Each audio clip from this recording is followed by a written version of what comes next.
Welcome to Receiving Nour's weekly Quran study, and we are continuing to study Surah 45 with Sister Yamina. And inshallah, we'll have Sister Yamina discourse first, and then we are welcome to join in with comments and questions, and we'll have more formal Q&A at the end as well. So please try to pay attention to anything that strikes your attention in tonight's session. We're always encouraged to share them at the end to support each other's learning and growth, inshallah. Okay, bismillah. With that, I turn to Sister Yamina. Jazakallah khair.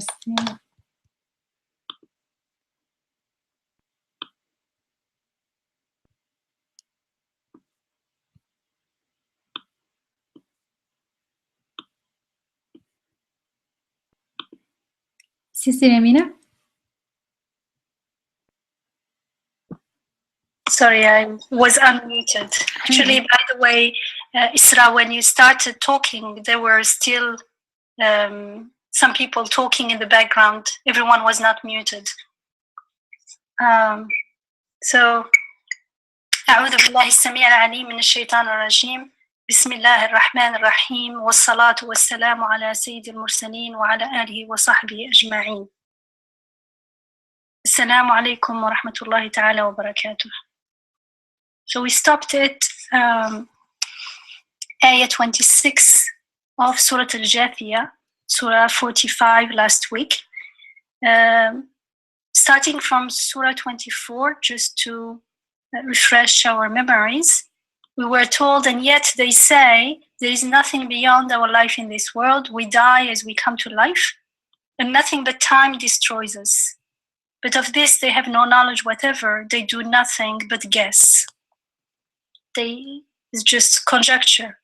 إِلَّا يَظُنُّونَ.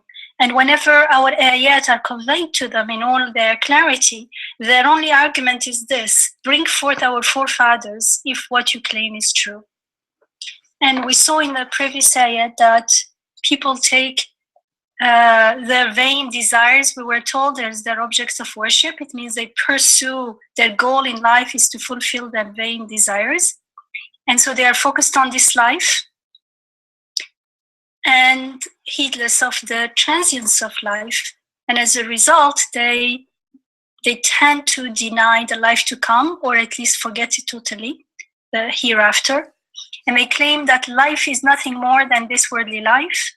And but by that they mean what they think life is, because their understanding of what life is very narrow and very limited. Because the fact is that this world clearly indicates another world, which is the source of this constant flow that we observe here and now. Things are coming from another world and leaving. And we can see that clearly in the seasons, for instance, and in children growing, for instance. Everything is being an ayah indicating its maker, we were told again and again. And so clearly, whoever is giving life right now to us and sustaining that life, he is the one who will cause us to die and will bring us again together in the afterlife. And that's what we were told in ayah 26, say, it is God who gives you life and then causes you to die. Then he will gather you together on resurrection day, which is beyond any doubt. But most human beings do not understand or do not know. They don't know. They don't know because they don't reflect.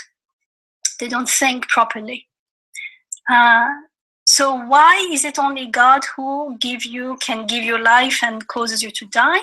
Because to God alone belongs the sovereignty over the heavens and the earth. We are told in the next ayah, ayah 27, وَلِلَّهِ مُلْكُ السَّمَاوَاتِ وَالْأَرْضِ وَيَوْمَ تَقُومُ السَّاعَةِ يَوْمَئِذٍ يَخْسَرُ الْمُبْطِلُونَ. For to God alone belongs the sovereignty over the heavens and the earth. And on the day when the last hour is established, on that day, those following falsehoods will be the losers. So this is not only a debate about, it's not a debate about who is wrong and who is right.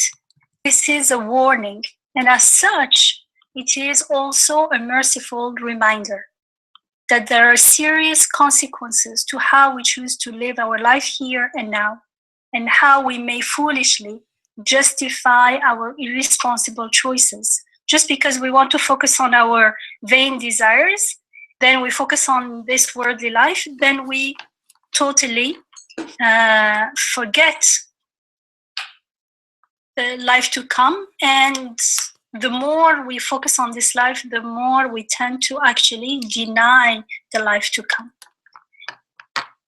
And we prepare so much for worldly things that we know will all end one day.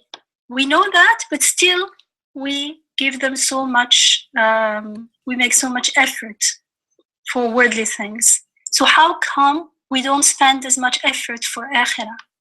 At least, the least we can do is make sure that there is indeed an afterlife.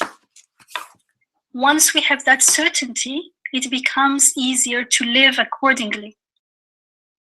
And so in the Quran, we're told again and again that prophets were sent as warners and bearers of good news. So this ayah is a warning that if you carry on those who live this way, they will be the losers. So there is something at stake here. It's not just, it's wrong to follow your vain desires. It's wrong to deny akhirah. Why is it wrong? Because there is a serious consequence. You will live and pay for the consequence. So this is a merciful reminder, because we are reminded here and now. Where there are those who totally deny the akhirah, those who do not deny it, but don't live with the certainty of akhirah, don't live with the presence of akhirah, with that ihsan, that here and now I am living my life. My goal is not here, but the life to come. So, as we always say, there are degrees, and in many ways, these ayat look to us, the audience. They are not only about those deniers who do not listen to the guidance of the Quran.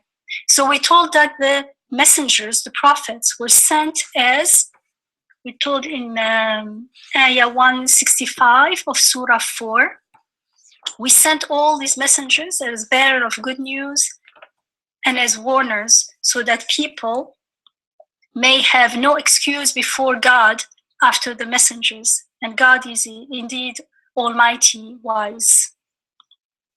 And we are told in ayah 48 of Surah 6, وَمَا نُرْسِلُ الْمُرْسَلِينَ إِلَّا مُبَشِّرِينَ وَمُنذِرِينَ فَمَنْ آمَنَ وَأَصْلَحَ فَلَا خَوْفٌ عَلَيْهِمْ وَلَا هُمْ يَحْزَنُونَ. And we send the messengers only as bearers of good news and as warners. Hence, all who believe and live righteously, no fear need they have, and neither shall they grieve. And we will come back to this believing and living righteously, believing and acting righteously. Iman wa amal salih, or here, amana wa aslaha. This is important, that Iman needs to be implemented. Otherwise, it's not, it's too weak. If it's too weak to bear fruit, it means it needs more work. And in ayah 56 of Surah 18, we are told, but we sent the messengers only as bearers of good news and as warners, whereas those who deny the truth contend with false arguments, so as to render void the truth thereby, and to make my ayat and warnings a target of their mockery. And you remember in the beginning of this surah, we were told how the deniers, even when they know, they mock the ayats and the guidance, the divine guidance. And we are told here, يُجَادِلُونَ وَيُجَادِلُ الَّذِينَ كَفَرُوا بِالْبَاطِلِ. يُجَادِلُونَ بِالْبَاطِلِ. It means they contend the truth of this ayat, but with false argument. And this is important. We will go back to ayat 27 of Surah Al-Jathiya, because the same the word مبطلون comes from the same root as al-batil. And we are also told that the Prophet Muhammad alayhi salatu wasalam also, he is called the herald of good news and a warner in the Quran many times. For instance, in Surah Al-Baqarah, Surah 2, Ayah 119, we're told, truly, we have sent you with the truth. You here is the Prophet ﷺ. We have sent you with the truth as a bearer of good news and a warner, and you shall not be held accountable for those who are destined for the blazing fire. He won't be accountable because all these ayat and this guidance is given, and these warnings and this good news are given to us again and again. So if someone still persists and does not stop and reflect, at least give it the benefit of the doubt, is it true? And ponder upon the possibility that there is truth in here. And when we take that, we stop and at least be open to that possibility, we'll see that everything is pointing towards it. There is in us that longing for lastingness and that dislike for temporariness, or everything that is precious to us, we don't want it to leave. لا أحب الآفلين, as Ibrahim alayhi salam said. At the same time, everything in creation points toward that. Everything is transient, everything is flowing. At the same time, the flow is constant.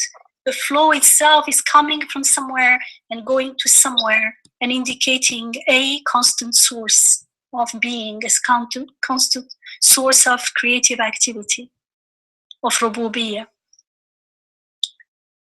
And in Ayah 188 of Surah 7, we are told, say, it is not within my power to bring benefit or avert harm from myself, except as what God may please. And if I knew that which is beyond the reach of human perception, وَلَوْ كُنْتُ أَعْلَمُ الْغَيْبَ, I would surely have abundance of wealth, and adversity would never have touched me.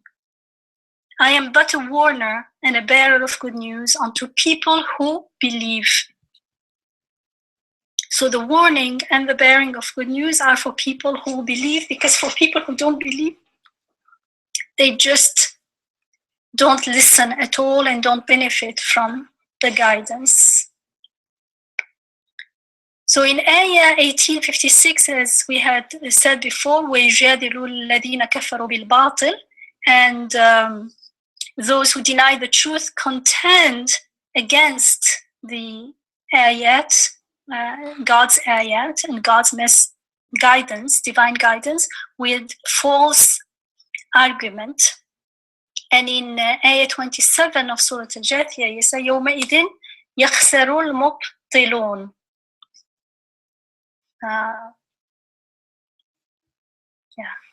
وَلِلَّهِ مُلْكُ السَّمَاوَاتِ وَالْأَرْضِ وَيَوْمَ تَقُومُ السَّاعَةُ يَوْمَئِذٍ يَخْسَرُ الْمُبْطِلُونَ. So on that day, who will be lost? All those who tried to reduce anything they could not understand to nothing. The word here is mubtil, mubtilun, which is the plural of mubtil, which is the participial noun derived from the verb abtala, the fourth form of the root batala. And it means he made a claim false. He tried to disprove the truth of something. He reduced something to nothing. So the mubtil is the one who is trying to disregard, trying to prove that the ayat are not the truth, are not worthy, are not saying something important. Why? Because he couldn't understand. And that's a sign of arrogance. And we were told at the beginning, in Ayah 7, how these people were deceived themselves and were arrogant. Because it's like, whatever my net doesn't catch is not a fish. Whatever I don't understand is not the truth. But they don't make the effort to stop and and understand, to learn, because our mind, our intellect, human reason cannot be the criteria, because it's limited. So we have to be open to learning something new, to learn, to be guided, to feel the need. And when there is no arrogance, we start feeling the need for divine guidance. For instance, how about life? What can explain life? How do we breathe? And how does it, one day, everything stops. And the moment it stops, everything physically is still there. If someone dies naturally, everything is still there, but life disappears. Who sustains that life? These are questions that are beyond proving by direct observation or calculation, as, for instance, science claims to be doing. So we are told here that to God alone belongs the sovereignty over the heavens and the earth. And since God had the sovereignty over the heavens and the earth, then he alone gives life and he alone deals death, because he alone has power over all things. He alone can bring the non-existence into existence with kun fayakun, be and it is. If we have, so all this argument is based on to God alone belongs the sovereignty over the heavens and the earth, meaning everything within the heavens and the earth, meaning every existent things. So if we have any doubt about who is the sole sovereign over the heavens and the earth, over everything small and big, then we'd better fix that first, because everything is going to follow from there. Because without that certainty that God alone is the sovereign over everything, has power over everything, controls everything, then our belief will not be able to withstand forgetfulness and doubts. Those doubts may come from ourselves, may come from outside, but the doubt coming from others will only find a response in us to the extent that we ourselves have an opening there, and a lack of certainty. Otherwise, when there is full certainty, nothing will shake us, will shake our iman, our faith and belief. And when the more there is certainty in our belief, the more the ego's desires, vain desires, to act irresponsibly and foolishly, and to imagine it to be enjoyment, or to imagine that to be fun, will also diminish until it is replaced with the wisdom of divine guidance, the wisdom of the reality of who we truly are, abd, totally dependent on the sustainership of our Rabb. So this is important, because it's the ayah is also telling us that on that day, those who follow falsehood and then to reduce to nothing whatever they cannot grasp, they will be the losers. So those who deny the truth will be the losers on that day. That day, they won't be able to run away from this reality. They won't be able to deceive themselves, to lie to themselves. Everything will be clear.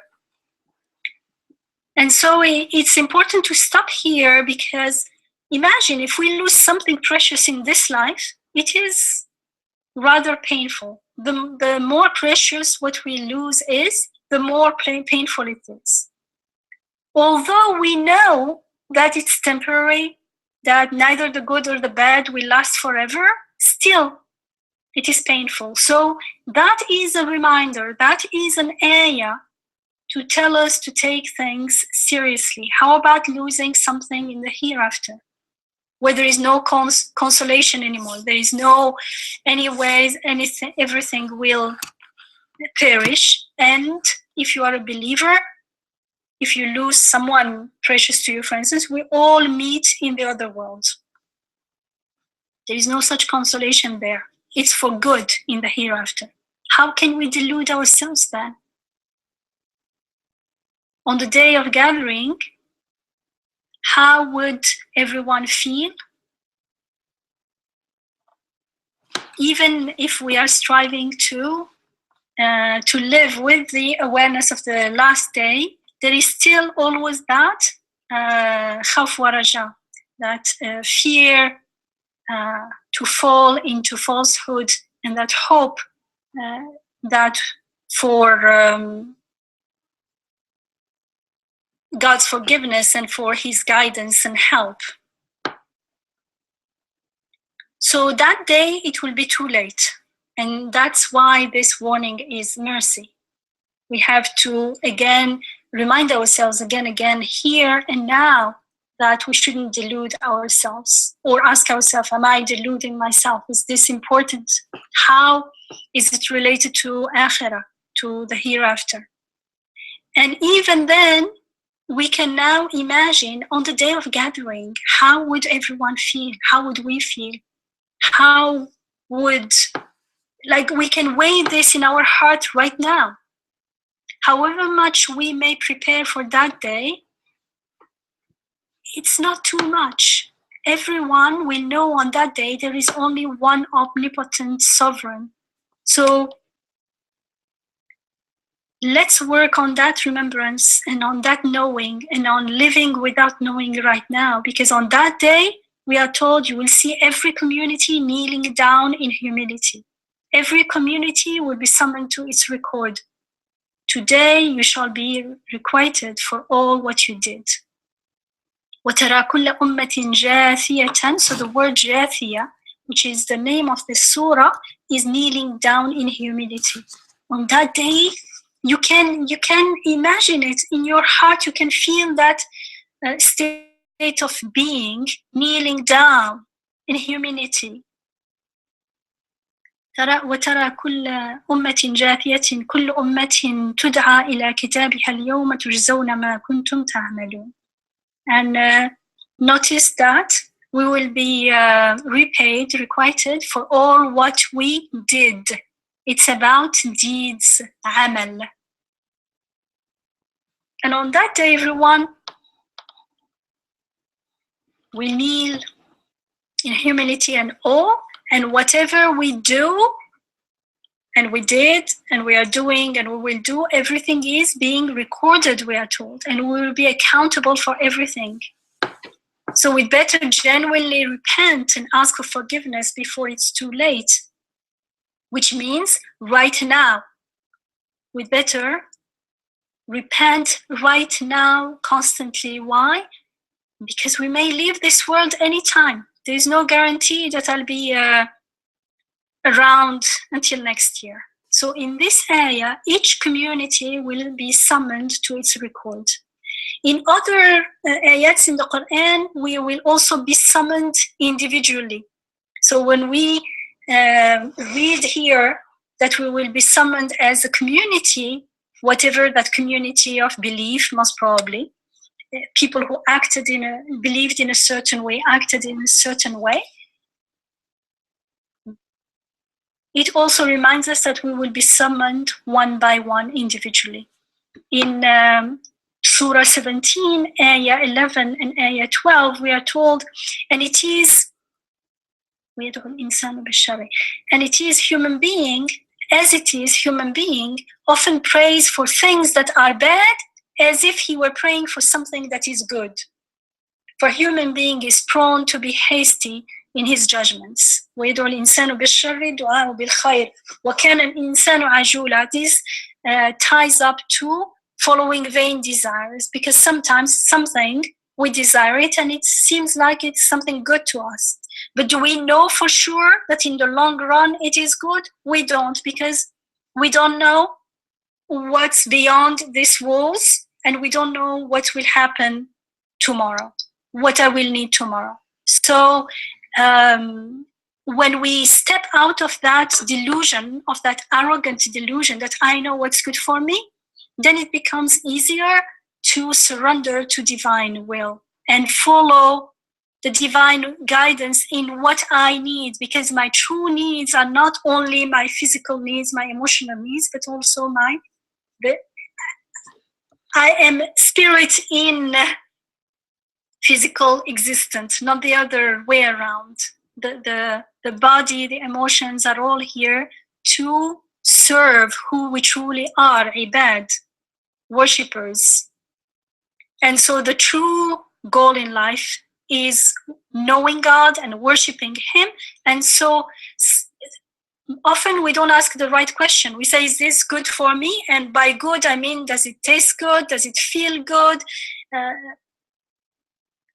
And we often forget about, is it good for me for my ibadah? Is it good for me for my ubudiyah, for my hereafter? And the next ayah we are told, and we have established the night and the day as two ayat.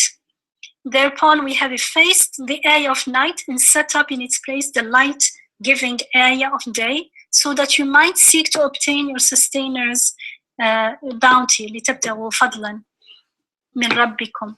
And be aware of the passing years and of the reckoning that is bound to come, for clearly we have spelled out everything most clearly. And in ayah 13 and 14 of the same surah, surah 17, we are told, and every human being's destiny we have tied to his neck. And on the day of resurrection, we shall bring forth for him a record which he will find wide open. And he will be told, read this, your record. Sufficient is to your own self today. It's sufficient today that you are your own witness about your own account. So we don't even need someone else to witness for or against us. We will ourselves be the witness. And the next ayah of the same surah, ayah 15 of surah 17, whoever chooses to follow the right path follows it, but for his own good. And whoever goes astray goes but astray for his own hurt. And no bearer of burdens shall be made to bear another burden. Moreover, we would never chastise until we sent a messenger. Subhanallah. So each one, the record is given to communities, but each one also is given his own record. And in ayah 18, we are told, Surah 18, we are told all communities, they have a record in which everything is recorded, included the deeds of everyone. So Surah 18, ayah 47 to 49, we are told, hence bear in mind the day on which we shall cause the mountains to disappear, and we shall see the earth void and bare. And you shall see the earth void and bare.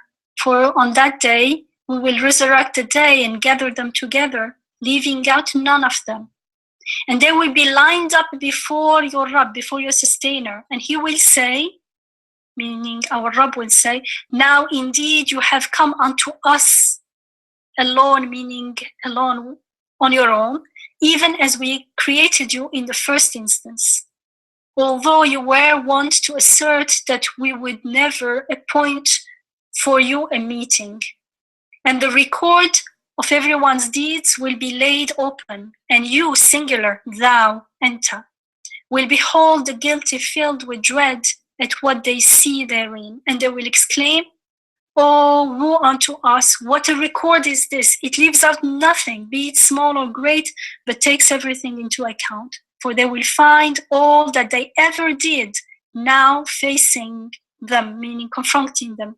And your sustainer does not wrong anyone. Subhanallah. Nothing will be left out, nothing big or small, everything will be there in that account. So here we're also reminded in Surah Al-Jathiya, ayah 29, that everything we do is indeed recorded. هذا كتابنا ينطق عليكم بالحق إنا كنا نستنسخ ما كنتم تعملون. This is our record that tells the truth about you. For truly, we have been recording everything that you do. So again, it is ما كنتم تعملون. In 28, we were told you will be requited according to what you were doing. And now we are told we have been recording everything you were doing. So everything we will be requited for will be recorded. And that is our deeds.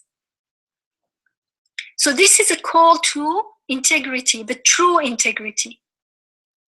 Because sometimes we deceive ourselves and we think it's integrity. No, this is integrity, myself with myself.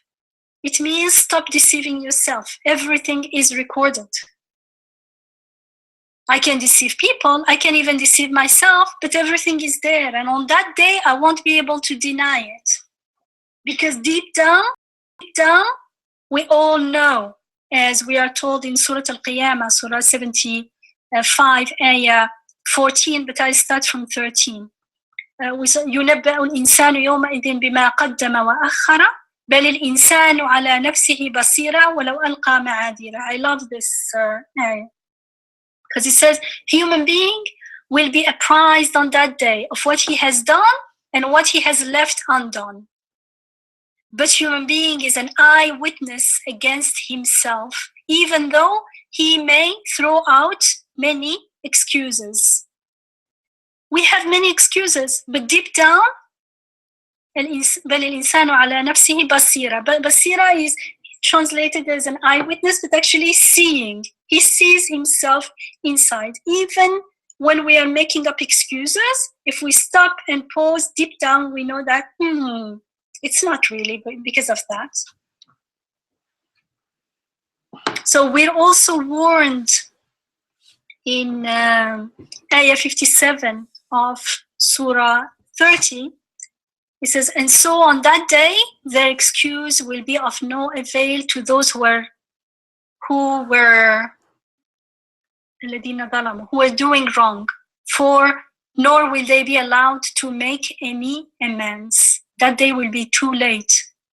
يومئذ فيومئذ لا ينفع الذين ظلموا معذرتهم ولا هم يستعتبون.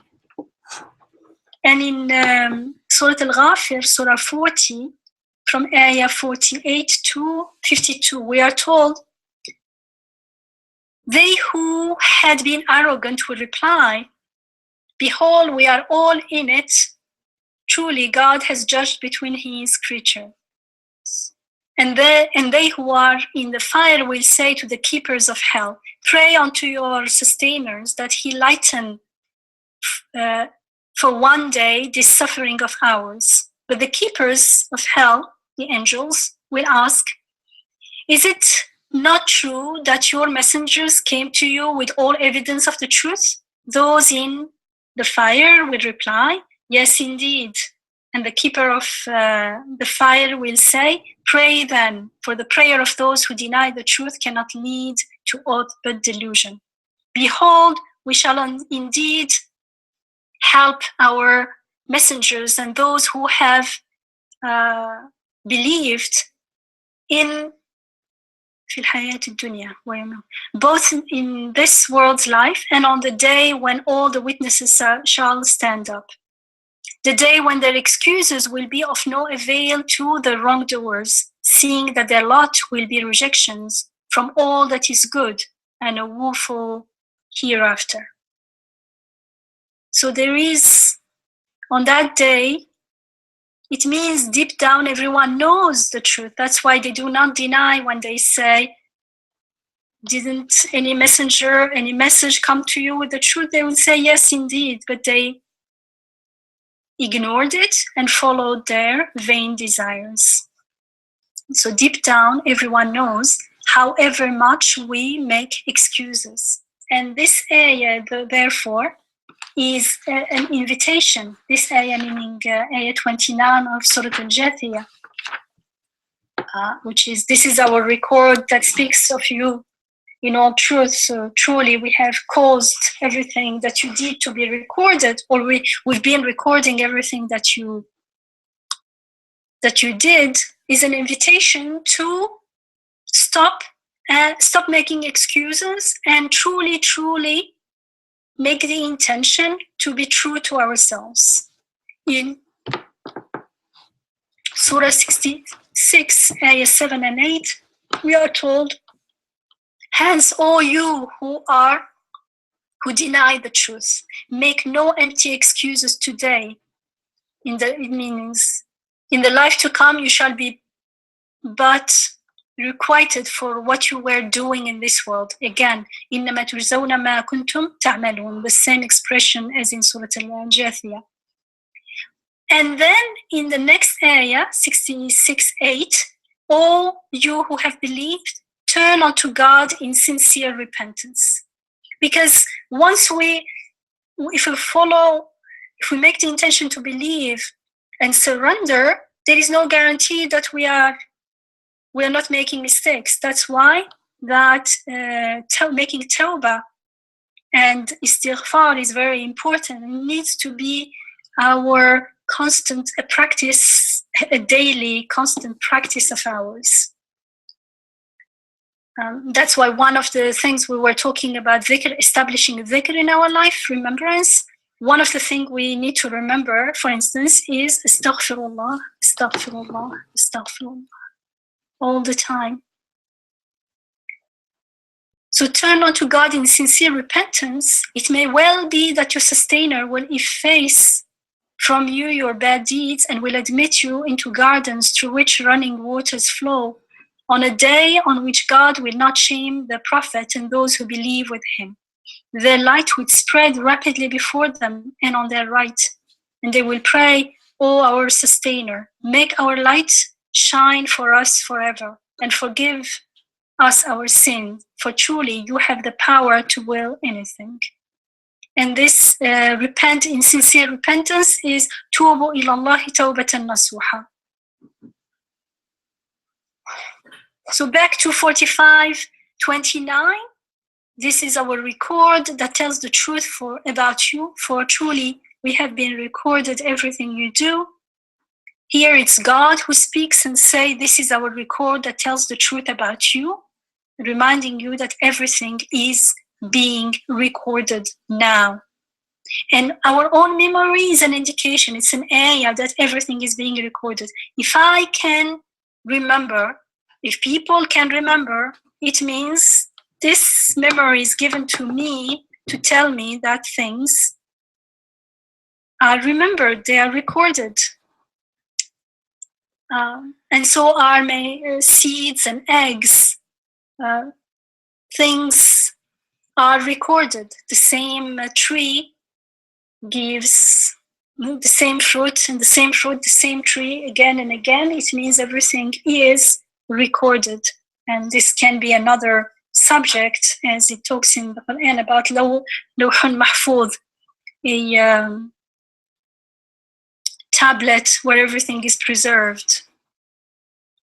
So this notion of everything being recorded is also repeated in the Quran again and again. For instance, we are told وَكُلُّ شَيْءٍ أَحْصَيْنَاهُ كِتَابًا in Surah Al-Naba, Surah 78, Ayah 29. Everything we have recorded in a book, in a record.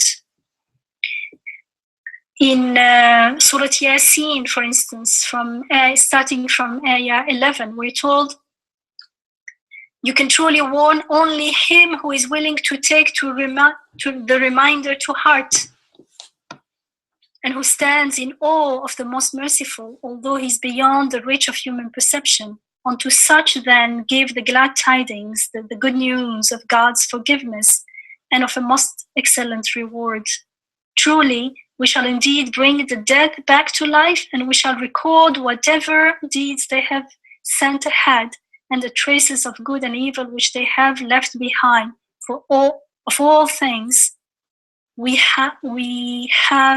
take account in a clear record. إنما تنذر من اتبع الذكر وخشي الرحمن بالغيب فبشره بمغفرة وأجر كريم. إنا نحن نحيي الموتى ونكتب ما قدموا وآثارهم وكل شيء أحصيناه في إمام مبين. So this Imam al-Mubin is also this clear record where everything is recorded. In Surah Maryam, we are told, starting from ayah 93, not one of any, of all, meaning all beings that are in the heavens and on earth, appears before the most compassionate other than as a servant. In كل من في السماوات والأرض إلا آتي الرحمن عبدا. Everything is a abd of God. Everything. Indeed, he has full cognizance of them and has numbered them with unfailing numbering. Everything is recorded, and every one of them will appear before him on resurrection day in a lonely state, meaning alone, fard, individually. Not only human being, everything. Truly, those who believe and do righteous deeds, the most merciful will endow them with love. إن الذين آمنوا وعملوا الصالحات سيجعل لهم الرحمن ودا. And this آمنوا وعملوا الصالحات is repeated again and again and again in the Quran. Iman is very frequently mentioned with Amal Salih, or at least Amal Salih is most of the time mentioned right after Iman. And in this Surah 30 of Al-Jathiya, the next ayah, we are told فَأَمَّا الَّذِينَ آمَنُوا وَعَمِلُوا الصَّالِحَاتِ فَيُدْخِلْهُمْ رَبُّهُمْ فِي رَحْمَتِهِ ذَلِكَ هُوَ الْفَوْزُ الْمُبِينُ.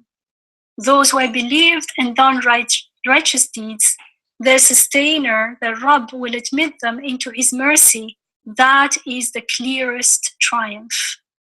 So Iman and deeds are very closely related. How?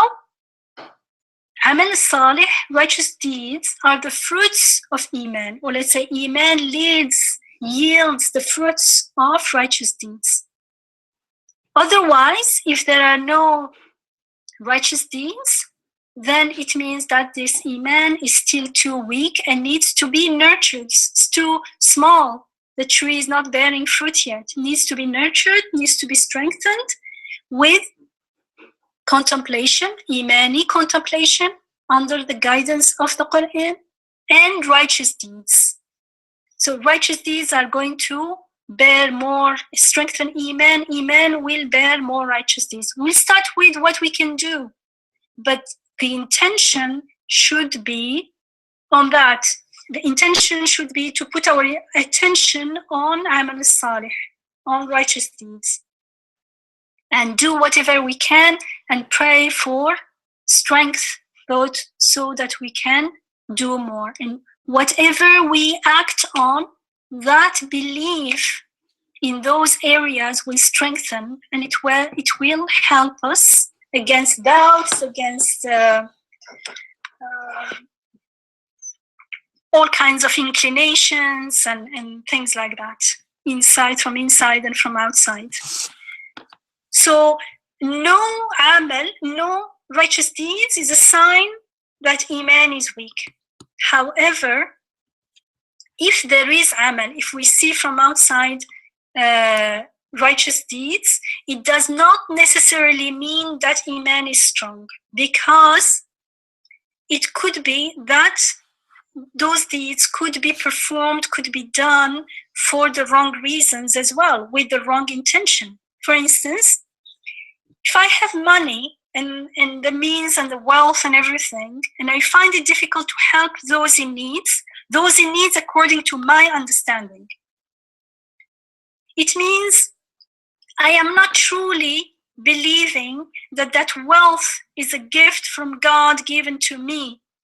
Since I can't use it in His name with compassion, I want to hoard it. I want to, I cannot share it. It feels like it's mine, and if I give it, it will diminish. But when I'm aware that it is a gift, it's flowing. The more you give, the more it is given. So clearly, when I'm not giving, there is a disconnection there, and Iman is lacking in that area. But if someone does help, it could be because of his Iman, or it could be for any other reasons. There are myriads of reasons, showing off, or who knows, only the person themselves can find out if they are not deceiving themselves. And it could be also a mixture of both, a mixture of, a little bit, it's part of me says it's given to me and it's for God. Part of me says, yeah, but like now I am a good person. Can you see everyone? Have you seen me?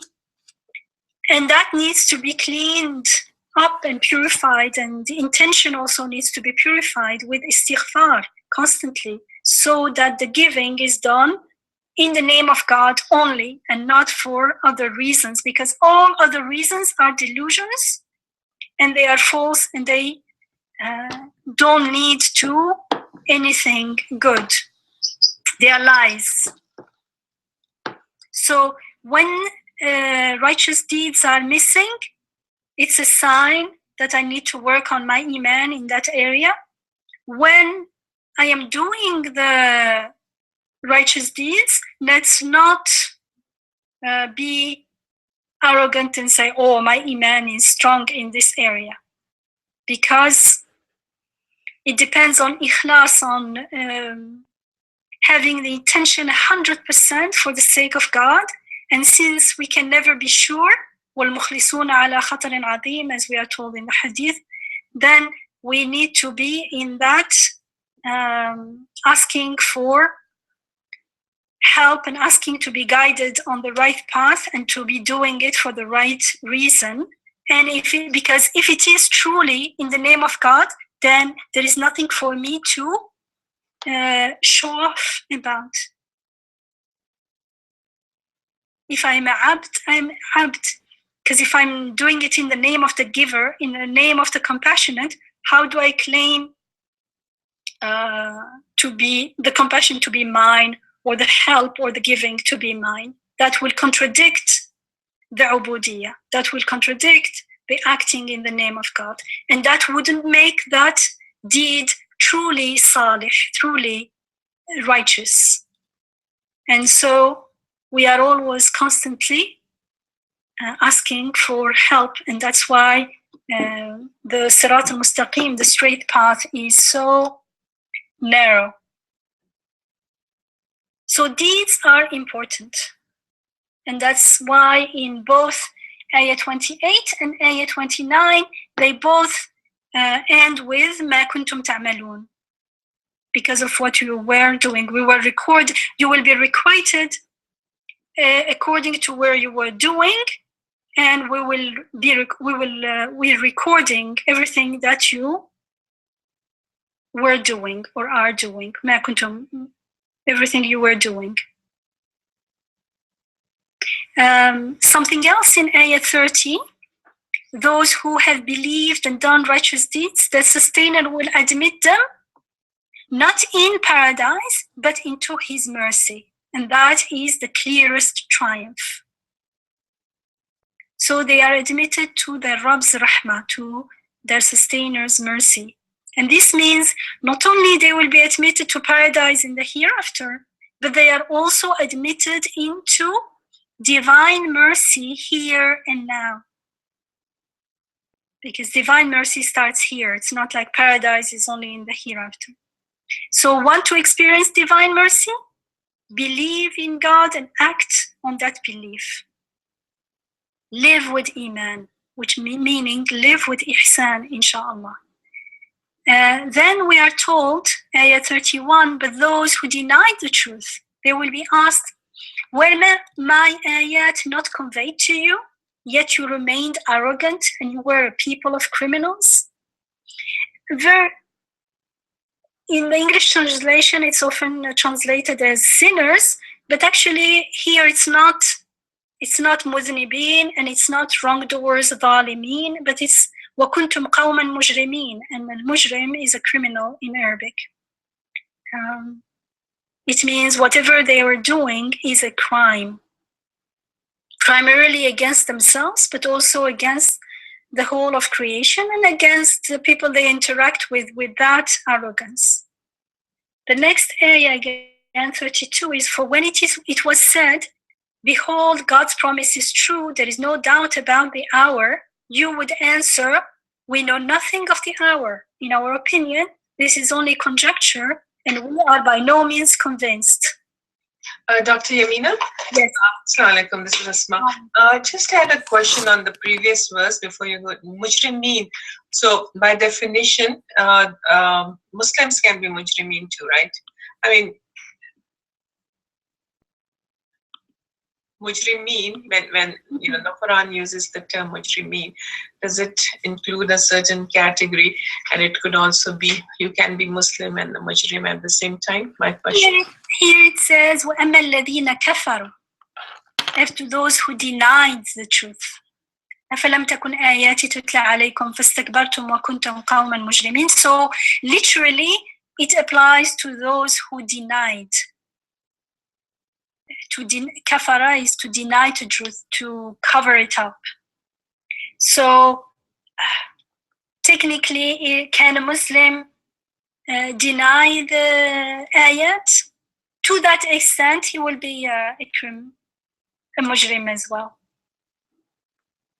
But if we put the Muslim, if the Muslim is conscious Muslim, consciously surrendering, inshallah, he won't be in that category. But it's thank you for the question, because the fact that it is included here, it means it's warning us, don't go down that path. This path leads to this. So it's a warning. When you're driving and there is a warning, like, don't go this way, there is something dangerous. Yeah, or a slope, serious slope, Yeah, sometimes it's like you shouldn't enter. But if you say, no, I'm still entering, then, okay, you take the responsibility. But here it's like a no, do not enter sign. There is a danger sign. Those bones with a skull? This is a dangerous skull.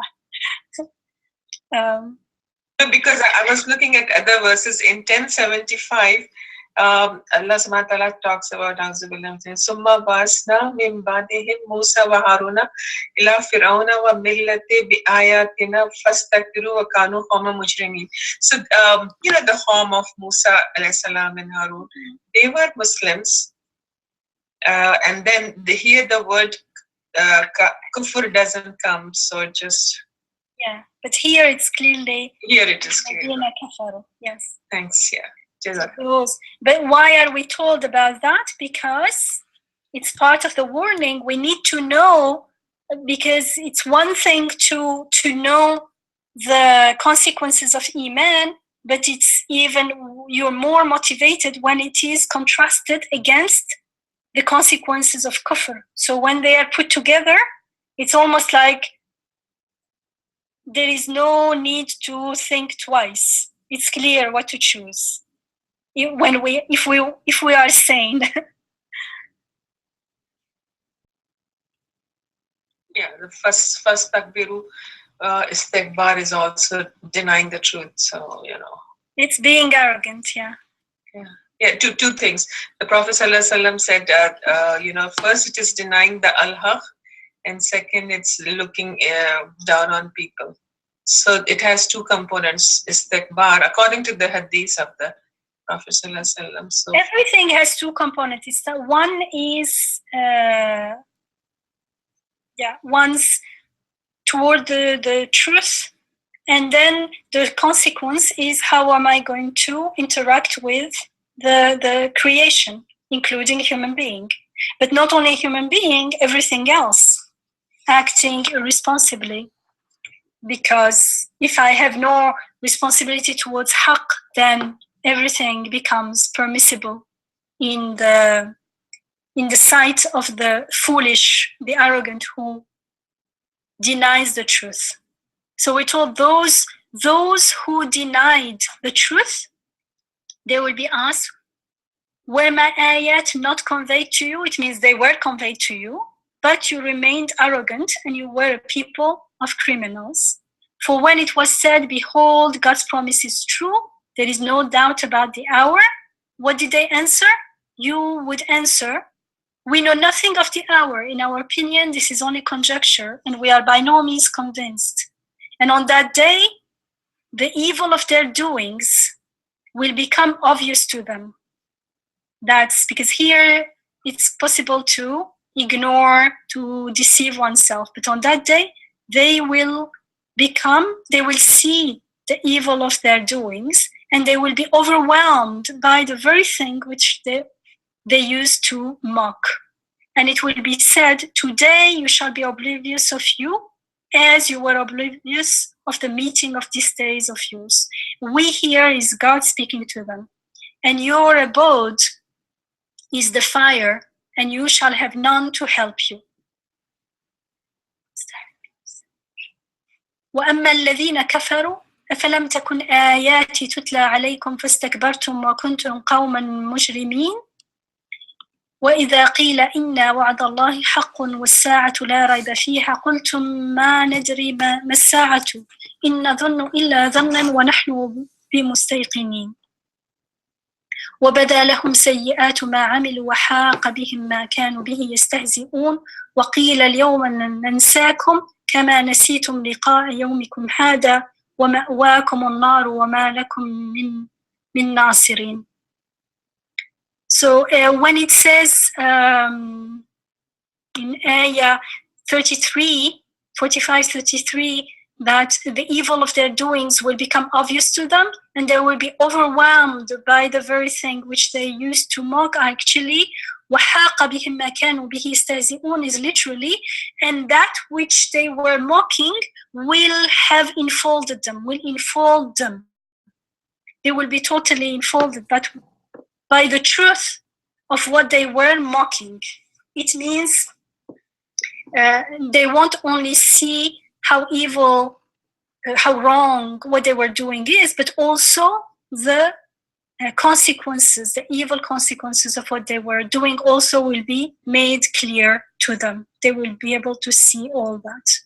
And remember earlier in the Surah, from Ayah 7-8, we were told, وَيْلٌ لِكُلِّ أَفَّاكٍ أَثِيمٍ, unto every sinful self-deceiver who hears God's ayat when they are conveyed to him, and yet as though he had not heard them, he persists in his arrogant disdain, hence announce unto him grievous suffering.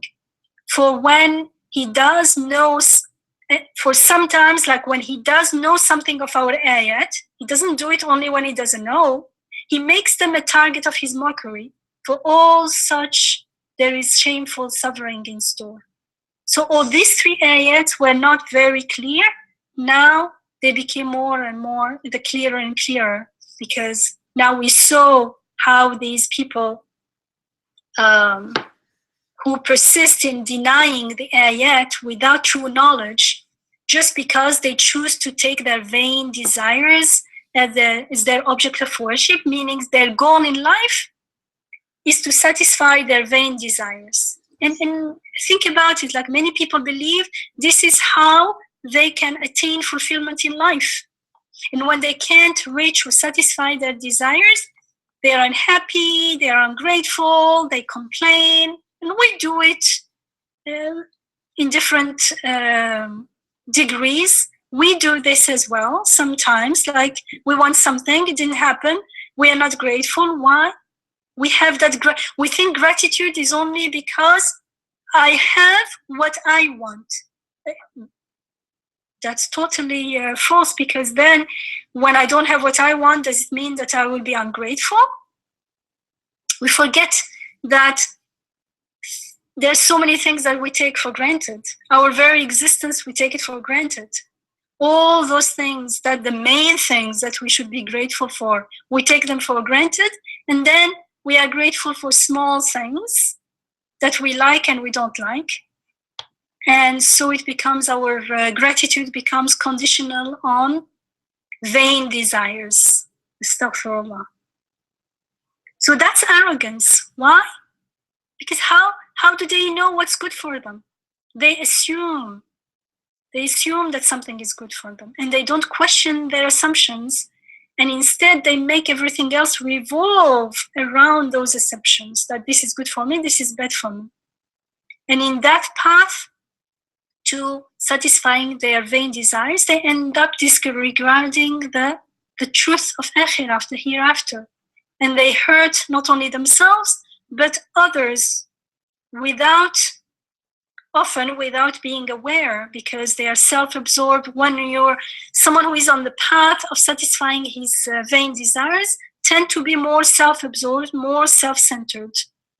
There is no wide vision of what is good and bad. And on the day of resurrection, in addition to the evil deeds committed, the disbelievers, those who deny the truth, will be encircled, haqa, by the evil consequences of their evil deeds. And in this praying for what we think is good when it could be not good is something that we need to be aware of, because otherwise we think we make what we think is good our goal in life. We even pray to God, please, God, help me for this. Whereas we should be praying, help me if it is good for me in this life and in the next. And when we pray with that awareness, then if it happens, alhamdulillah. It doesn't happen, alhamdulillah. Why? Because in any case, I am not the one who can tell what is good for me. So I trust God. I surrender to His will, to His decision about the matter. I don't insist on my will when I don't know. Who insists on His will? The unaware, the ghafil, the heedless, or those who totally denied that they are abd, that they are servant, and they have their Rabb who is taking care of everything. Even that need and that desire for something is given to me. How I interpret that desire could be false. So I say, I'm open. For the moment, it feels to me that this is what I need to do. That's why I am making prayer in action. I'm working towards this exam, for instance. I'm doing my best.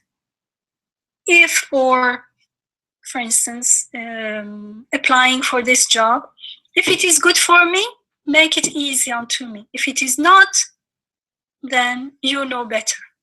So when things don't happen the way I imagined them, I do not rebel. I do not feel, how do you say? Oh, I forgot the word. At least there is no feeling of something is missing. That job was the best and I missed it. How do you know? Maybe that job was going to be hell for you. Maybe that job was good, but it wasn't given to you because something better is coming after it. So there is trust. We ask from God, but with acceptance, with trust, with tawakkul, and with surrender, not with arrogance. I know what's good for me. Please give me this. And if you give me this, okay, thank you. If you don't, I'm not happy. Astaghfirullah. سبحانك لا علم لنا إلا ما علمتنا إنك أنت العليم الحكيم وآخر دعوانا الحمد لله رب العالمين ربنا أتمم لنا نورنا واغفر لنا إنك على كل شيء قدير آمين والحمد لله رب العالمين. So inshallah, next week we'll start with ayah 34, which is today God says, on that day, on the day of judgment, as you were oblivious, as you forgot the meeting of this day, we will also forget you. Astaghfirullah. We don't want to be forgotten on that day. On that day, we will need to be remembered and to be and divine mercy and forgiveness the most. And so we need to start asking for it here and now and always until then, inshallah. So we'll start with ayah 34, and the surah ends with I think it has 37 ayah. And so it will be, inshallah, our last week of Surah Al-Jathiya. And we won't be meeting on November the 23rd. Inshallah, we'll remind ourselves next week. We will meet again on November the 30th with a new topic, بإذن سبحانك لا علم لنا إلا ما علمتنا إنك أنت العليم الحكيم وآخر دعوانا الحمد لله رب العالمين اللهم أرنا الحق حقا وارزقنا اتباعه وأرنا الباطل باطلا وارزقنا اجتنابه آمين والحمد لله رب العالمين. Ameen. Jazakumullah khair, Sister Yamina. We have some time from comments or questions from you.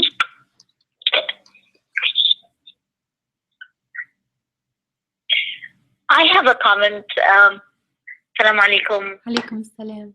Just touching on Yamina's very last point of arrogance and imagining we know what's best for us, and then feeling regret or resentment or a sense of deprivation if something we think is good doesn't happen.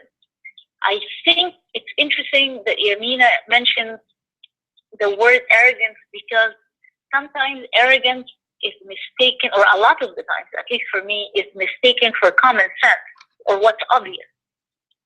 So, for example, I wouldn't feel arrogant for wanting to have a job, a halal job, or to have a successful marriage, or to have whatever success in something.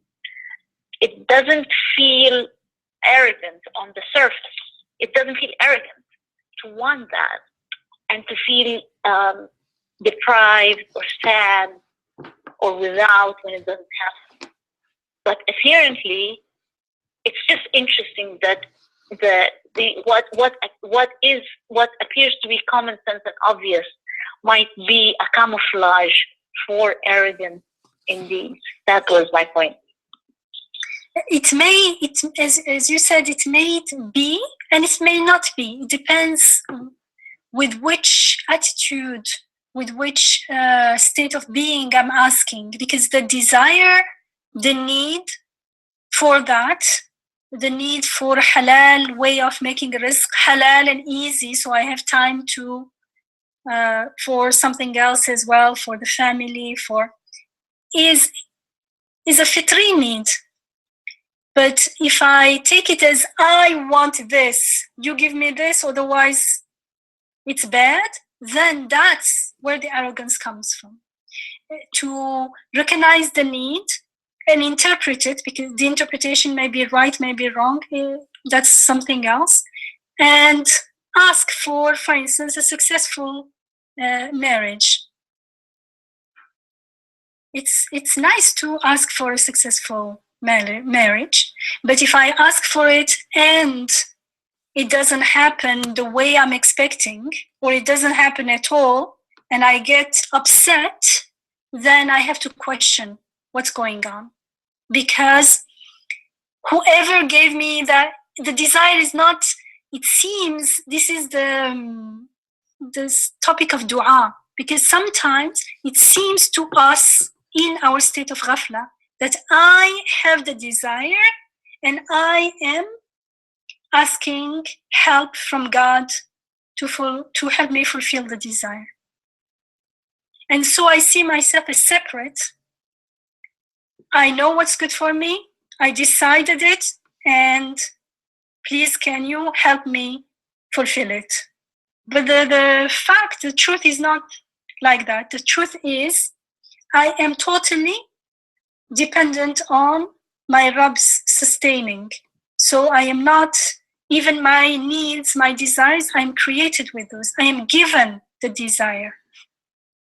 When I am aware that I am given, then I totally surrender and trust the one who gave me this desire. He will fulfill it in the best way, at the best time, for my best interest, not only for in this world, but in the next. With that attitude, not only there is more surrender and tawakkul, there is no arrogance, and there is total the fact that I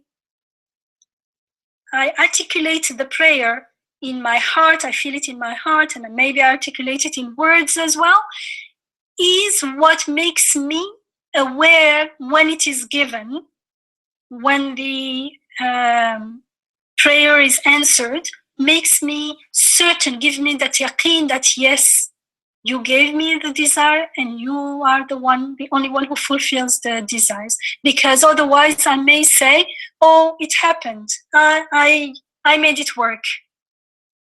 But when I'm aware that the desire itself is given, then I pray in humility. I pray with surrender. I pray with tawakkul, with trust. And sometimes it may not be given in the way I expected it. Maybe I ask for a particular job. Actually, my need is not the particular job. My need is the rizq. And Allah sends me rizq from somewhere else. The one who is aware becomes aware that yes, you are the Razzaq and you send it to me through something else. The one who is stuck in the job itself doesn't see beyond and say, where is the job? And sometimes it's not given. Sometimes it's given and okay, you go and work hard for it. Maybe there was rizq coming in an easier way, but we don't see it. And then after a while, we want a job, and after a while we start complaining. If we are in ghafla, we start complaining about the job. We forget, that we were asking for it. And that's why in the Quran we are told, وَيَدْعُ الْإِنسَانُ بِالشَّرِّ دُعَاءَهُ بِالْخَيْرِ وَكَانَ الْإِنسَانُ عَجُولًا. And human being often prays for things that are bad for, as if he were praying for something good, because he believes it's good, but in fact we don't know. So it's not what we are praying for. Well, praying is not arrogant. How we pray may be arrogant or maybe not. Do we pray with tawakkul, with trust and surrender, or do we pray as if we owe something to God, like, why am I praying and you are not doing what I want? Astaghfirullah. And the worst arrogance is the ignorance, as if I know what's good for me.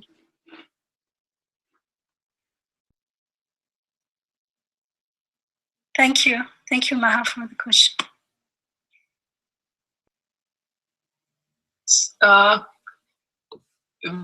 Which verses did we start from today? I was a little bit late.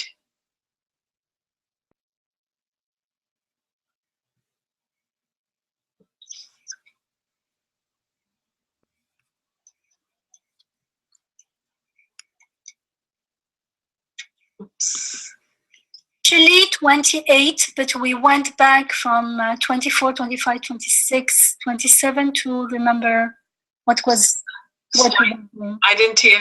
So we started today from which verse? Sorry, that was 24? No, we started 27, right? 27, but we did go back a little bit on, I think 24 or 25, just for a reminder. But we actually started with 27. I see. I just wanted to, I don't know if we made this point in the previous classes, verse number 18, which says, Summa Ja'alna Mala Shariatan. The verse Sharia comes first only one time in Quran, and that is in this Surah. and sometimes they call the surah also Al-Sharia, something like that. So my question to you about Sharia, I don't know if you touched on this. You touched, I think, that it is the path towards water or life and spiritual salvation or something, right? Yes, we did. Yeah. So my question then is Shariatul min al-amr. So now what does min al-amr mean here? Because the translation goes like, then we put thee on the right way of religion, so follow thou that, which is fattabi'u, follow. But before that, the amr, they did not translate here very well. Why does amr come with the sharia? Shariatul min al-amr means what?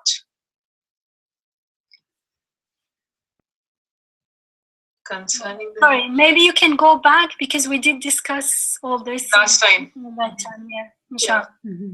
Okay, so this can be a reminder for any of you who wants to go back to the previous sessions or even today's session. You just go on our YouTube channel. So all the sessions are being recorded and posted on YouTube. So inshallah. Yep. Inshallah.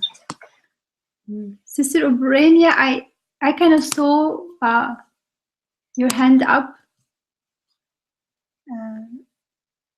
Did you want to say something?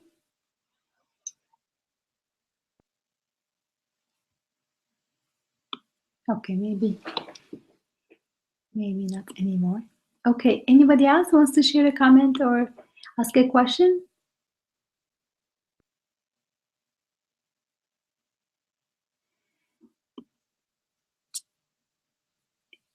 Yeah, please go ahead, Sister Ubrania. You seem to be muted.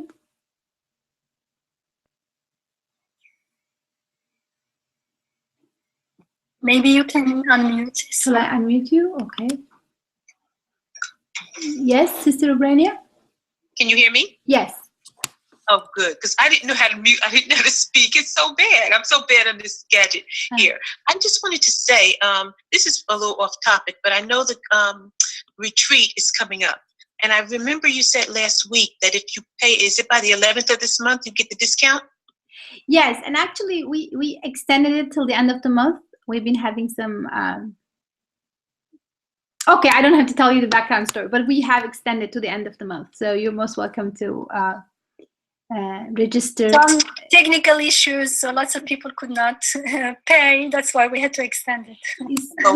But inshallah, the technical issues are fixed as of today. So so please go ahead and you're welcome to register.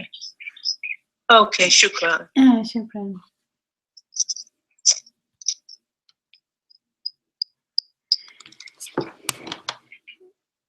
So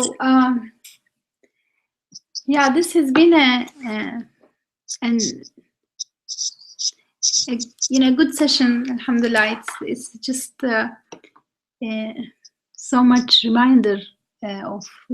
I mean, this is a common theme that keeps coming up in the Quran, to reorient ourselves according to the real and not according to just unreal, vain desires.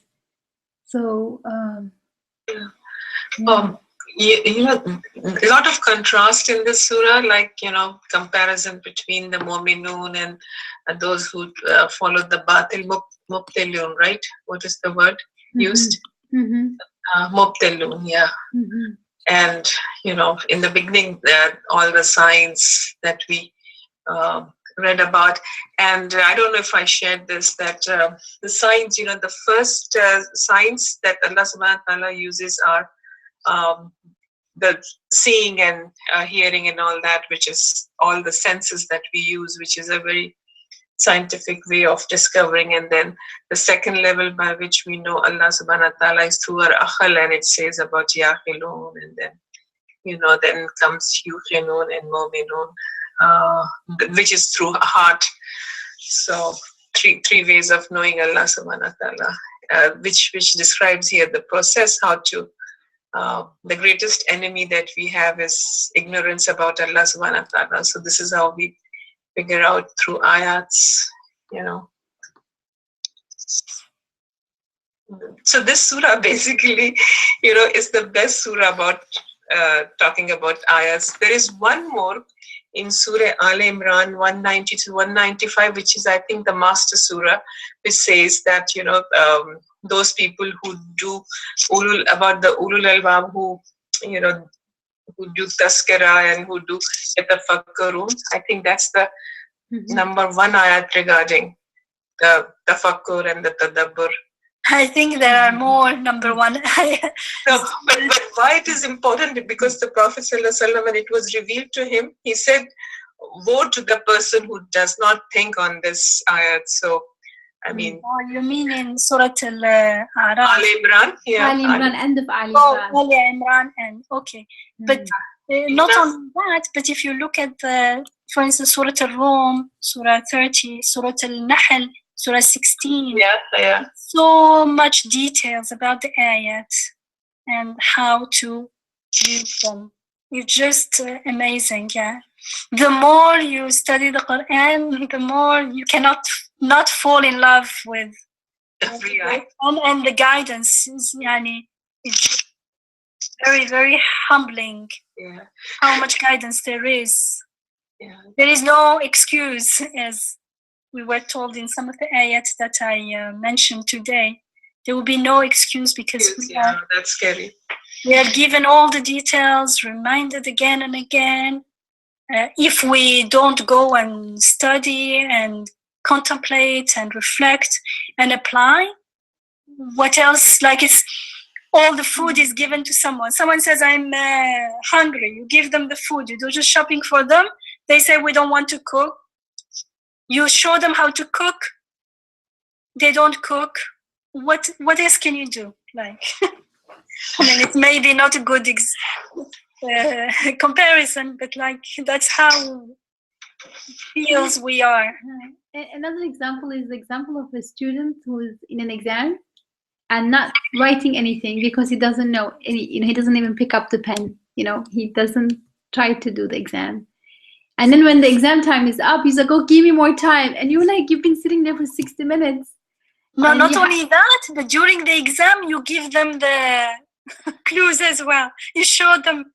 They don't even write what you show them. They're not interested. And then when the exam's about to finish, please give me more time. And then, why would you give more time? Because the person was not bothered. It's not like he wanted to do, but he's run out of time. Some students are writing, they keep writing, so they run out of time, so you can give them extra time. But some student is not even like he's not even interested in an exam. Write it, do this. No, he's not picking up even the pen. But then at the end wants to. I mean, that's the really. It's easier to say, but if we think about it, it's just almost tragic because it does represent the way in which we. At least for myself, live through life that what's real, what's unreal gets shifted in much of our daily life. And that's why, inshallah, even if it is saying is also an action. That's the first step to take action. Amal salih. Start saying, astaghfirullah, astaghfirullah. It will, inshallah, soften our hearts, so we will be more open to the truth. We will be more likely to, inshallah, act on it. So start with, don't say this is just saying. Saying is also taking an action.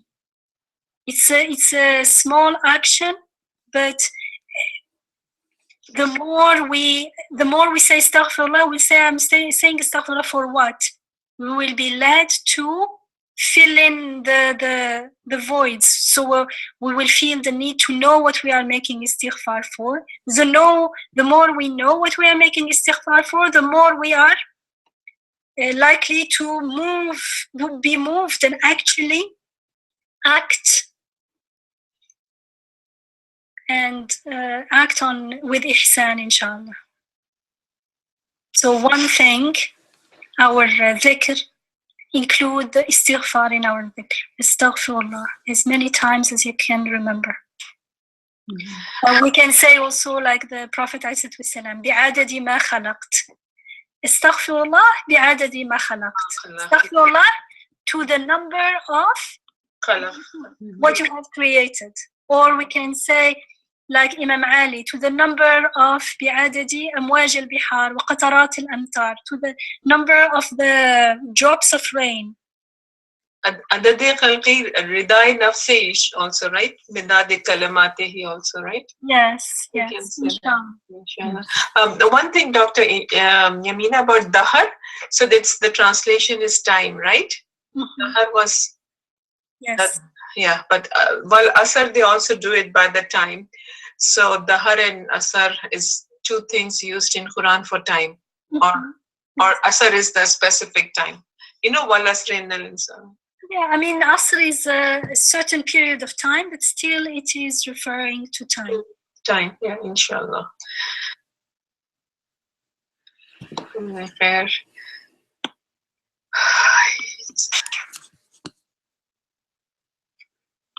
All right. So, is there anybody else who wants to share No, the takeaway from the class, today's session?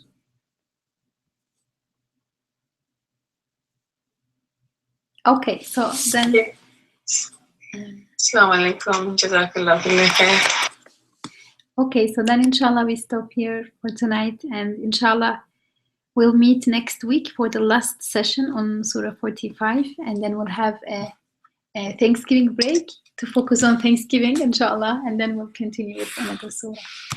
Jazakumullah khair, and let's keep each other in prayers, in istighfar, in asking for forgiveness. Let's include everyone, inshallah. Assalamu alaikum. Wa alaikum assalam wa rahmatullahi ta'ala wa barakatuh. Jazakumullah khair. Assalamu alaikum. Wa alaikum assalam wa rahmatullah.